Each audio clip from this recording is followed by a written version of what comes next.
Bienvenidos a la lección número 19. Hoy vamos a hablar un poco sobre Jesús y sus últimos días aquí en la tierra. Así que este es el momento para que puedan ponerse cómodos, para que puedan ir por sus Biblias y nos acompañen en este estudio.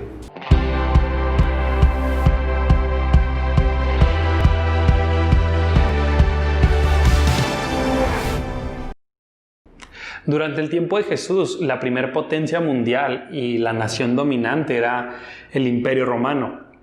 Eran sumamente poderosos y seguían creciendo. Aún no alcanzaban su máximo esplendor. Era una potencia que estaba conquistando muchas naciones y pues seguía en expansión, en crecimiento.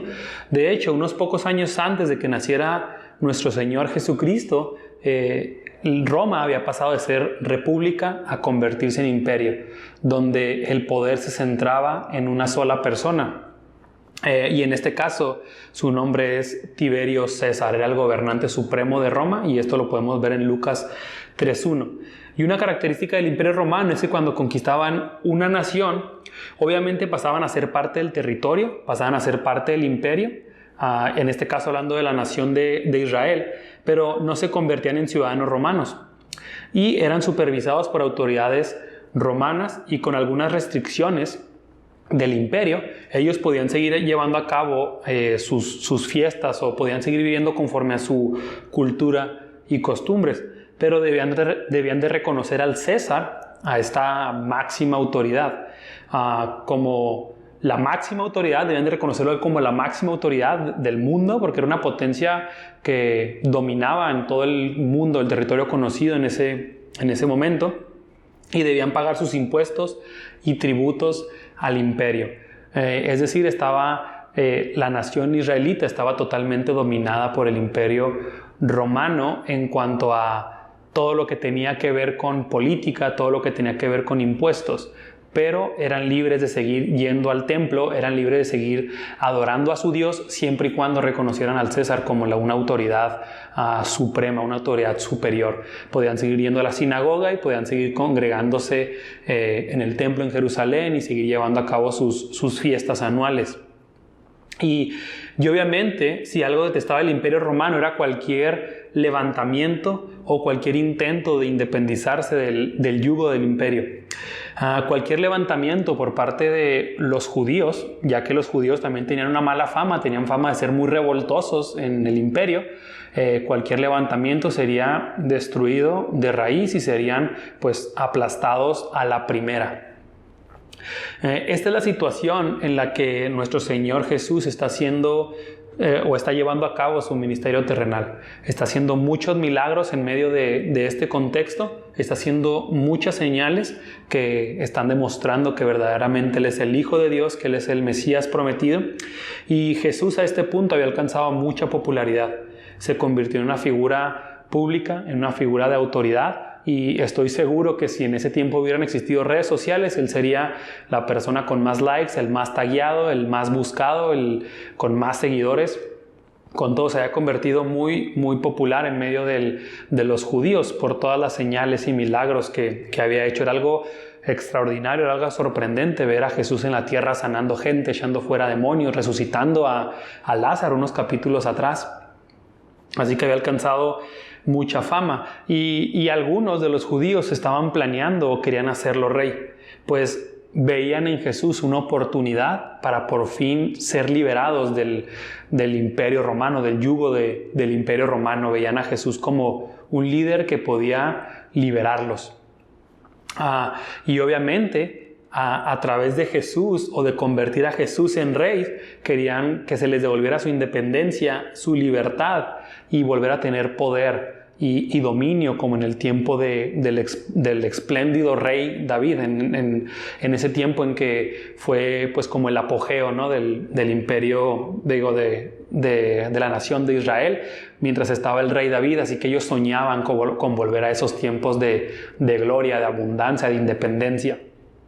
Y que Jesús fuera tan popular y que fuera tan aclamado por la gente e incluso que quisieran hacerlo rey, causó muchas envidias y causó mucha molestia entre los líderes judíos, por lo menos por 3 razones. La primera es que tenían un corazón duro y entenebrecido por el pecado, es decir, eran orgullosos, no querían reconocer la deidad de Jesús como el Dios encarnado y Mesías prometido, a pesar de todas las señales que hacía. En segundo lugar, los líderes tenían envidia de Jesús y ellos no querían perder su posición de liderazgo y de autoridad delante del pueblo. No la querían perder y que Jesús les quitara, ¿no?, parte de su autoridad, que la gente viera más a Jesús como una autoridad antes que a ellos. Así que ellos tenían miedo de perder su autoridad y sus privilegios, ¿no?, como gobernantes y como líderes religiosos. Y tercero, tenían miedo de que los judíos se emocionaran tanto que se empoderaran y quisieran proclamar a Jesús como rey terrenal. Y obviamente esto causaba mucho conflicto en medio de liderazgo judío, porque esto iba a causar que los romanos quisieran aplastarlo. Es decir, como dijimos ahorita, los romanos no iban a permitir ni el más mínimo intento de levantamiento en contra del imperio. Y esto que voy a leer a continuación, que es Juan 11, del versículo 45 en adelante, los versículos van a aparecer aquí en la pantalla. Esta escena ocurre justamente después de que Jesús resucita a Lázaro. Acaban de pasar pocos días de lo que estamos estudiando hoy. Inmediatamente después de que Jesús resucita a Lázaro, ocurre esto. Dice Juan 11:45. Entonces, muchos de los judíos que habían venido para acompañar a María, la hermana de Lázaro, habían venido a acompañarla para el funeral de Lázaro, y vieron lo que hizo Jesús, creyeron en él. Pero algunos de ellos, de los que habían estado en el funeral, fueron a los fariseos y le dijeron lo que Jesús había hecho. Entonces los principales sacerdotes y los fariseos se reunieron en el concilio y dijeron: ¿qué haremos? Porque este hombre hace muchas señales. Si le dejamos así, todos creerán en él, y vendrán los romanos y destruirán nuestro lugar santo y nuestra nación. Entonces Caifás, uno de ellos, sumo sacerdote aquel año, les dijo: vosotros no sabéis nada. Ni pensáis que nos conviene que un hombre muera por el pueblo y no que toda la nación perezca.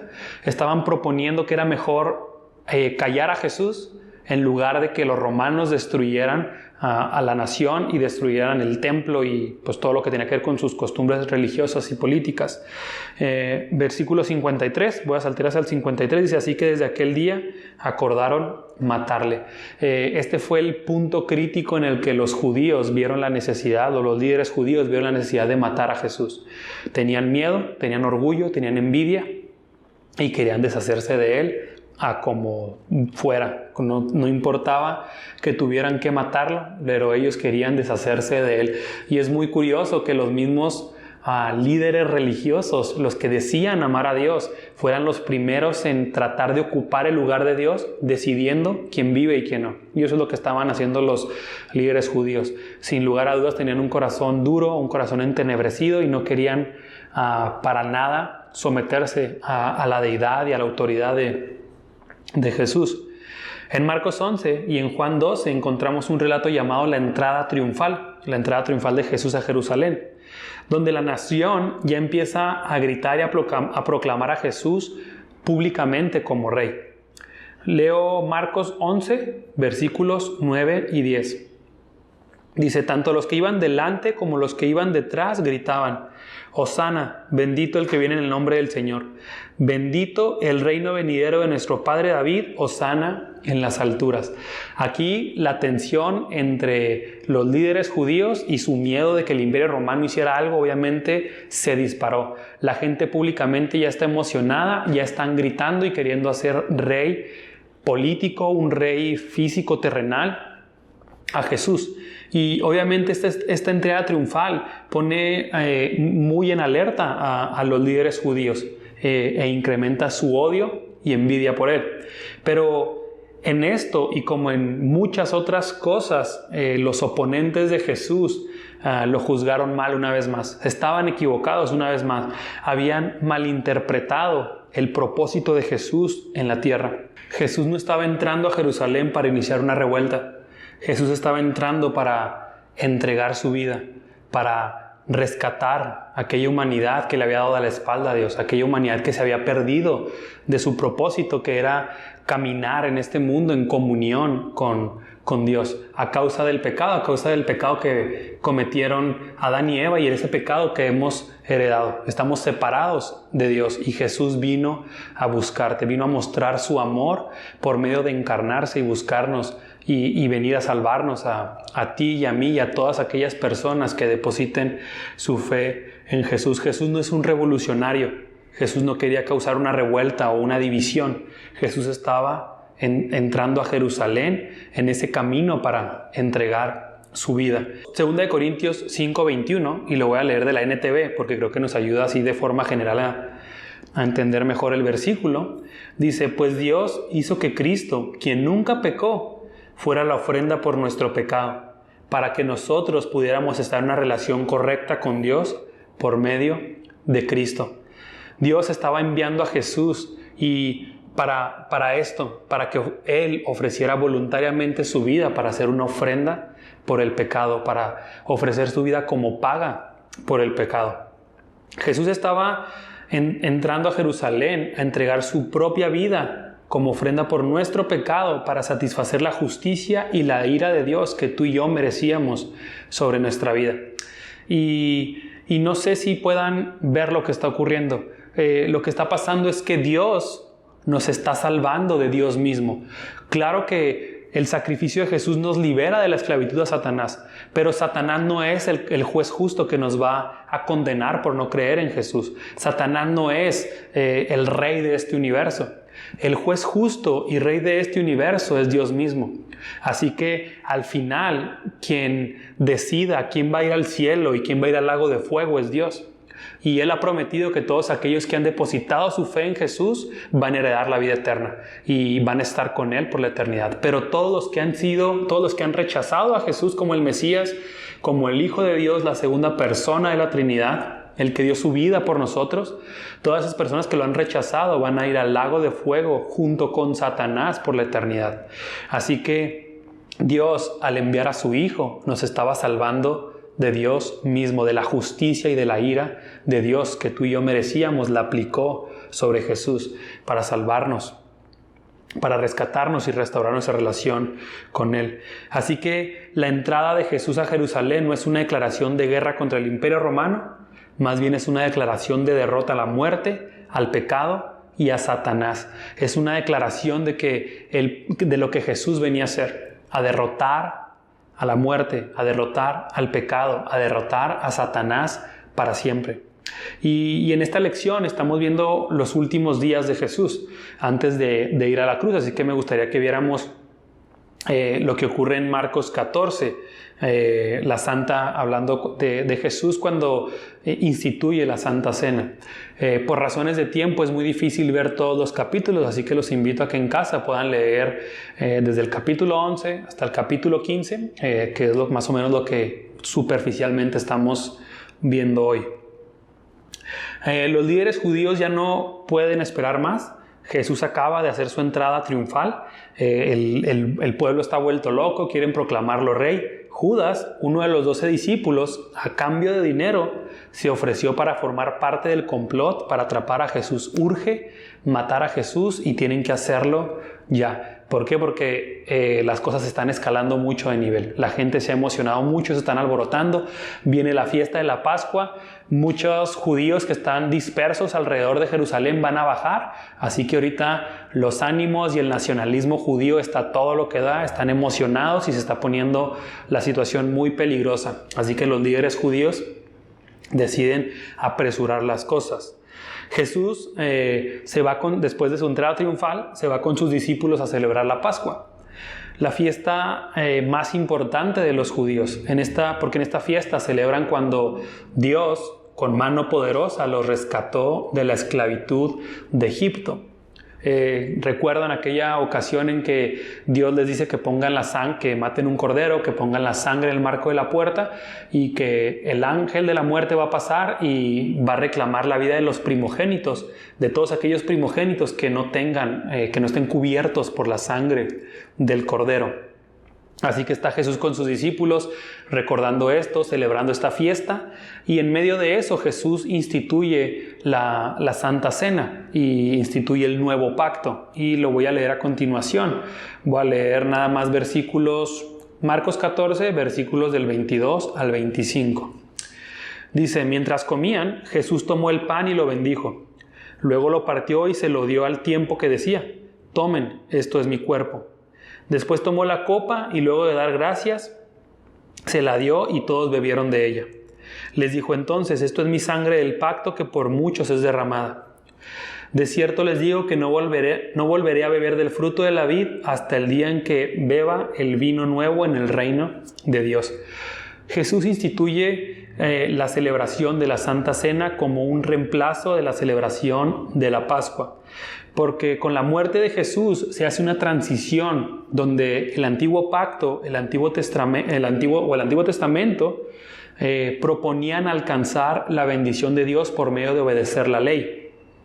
Pero ya hemos visto en lecciones anteriores que a causa del pecado es imposible que obedezcamos perfectamente a Dios. Es imposible que obedezcamos perfectamente sus altas y justas demandas. Así que obviamente este pacto fracasó, este pacto de alcanzar las bendiciones de Dios a través de la obediencia. Y no porque la ley tuviera algo malo o porque Dios hubiera hecho algo injusto, no, sino porque nosotros somos incapaces de cumplir las altas demandas de Dios.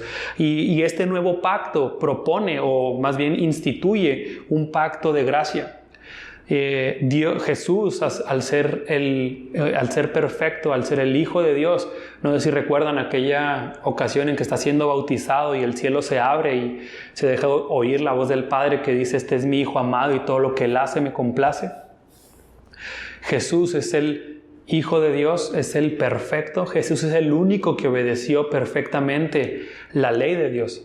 Jesús es el único que alcanzó las altas demandas de Dios. Él satisfizo todas las demandas de Dios. Así que Jesús sí es digno del amor de Dios. Y en este nuevo pacto, a través de creer en Jesús, por gracia, aunque no lo merezcamos, Él nos otorga todas sus bendiciones, nos otorga todo lo que Él alcanzó por nosotros. Aunque tú y yo no lo merezcamos, nosotros éramos incapaces de alcanzarlo, pero Jesús lo alcanzó por nosotros y nos lo da por gracia, por medio de la fe. Así que al creer en Jesús podemos alcanzar todas las bendiciones y podemos alcanzar vida eterna y una vez más volver a estar conectados en una relación personal con Dios. El pan simbolizaría el cuerpo de Cristo, el cual fue crucificado para la salvación de los hombres. Y la sangre de Cristo es necesaria para ser derramada por el perdón de los pecados.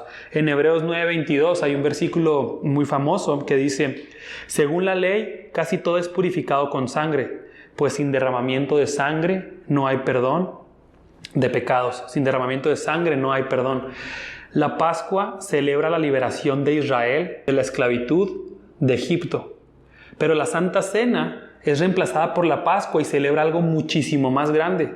En la Santa Cena recordamos y celebramos que a través del sacrificio de Cristo fuimos liberados de la esclavitud del pecado y de tener una voluntad esclavizada a Satanás. Después de esta fiesta, después de celebrar la Pascua con sus discípulos y mostrarles este símbolo de lo que iba a ocurrir, de que Él iba a entregar su cuerpo, que su sangre iba a ser derramada para que nosotros podamos ser limpiados y podamos ser cubiertos por la preciosa sangre de Jesús. Después de esta fiesta, Jesús junto con sus discípulos se retira al huerto de Getsemaní a orar, donde pasará las últimas horas.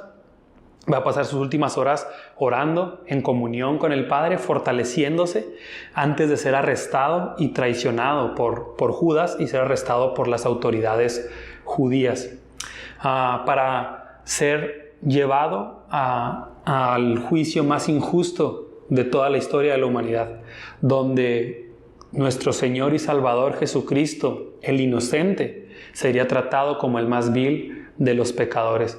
Lo que está ocurriendo aquí es que el justo, el perfecto, el santo va a ser tratado como pecador, va a ser tratado como culpable para que tú y yo, que si somos culpables, podamos ser tratados como justos, como dignos, una vez más, de estar delante de Dios gracias al sacrificio y a la obra que hizo Jesucristo. Pero obviamente todo esto que le está pasando a Jesús, todo esto que está ocurriendo de su traición, todo el juicio injusto que vamos a ver la próxima lección de todo lo que está pasando, cómo su propia nación quería destruirlo, todo esto nunca se salió del control de las manos de Dios. Todo esto formaba parte del plan y del propósito de Dios. Dios quería que las cosas ocurrieran exactamente así.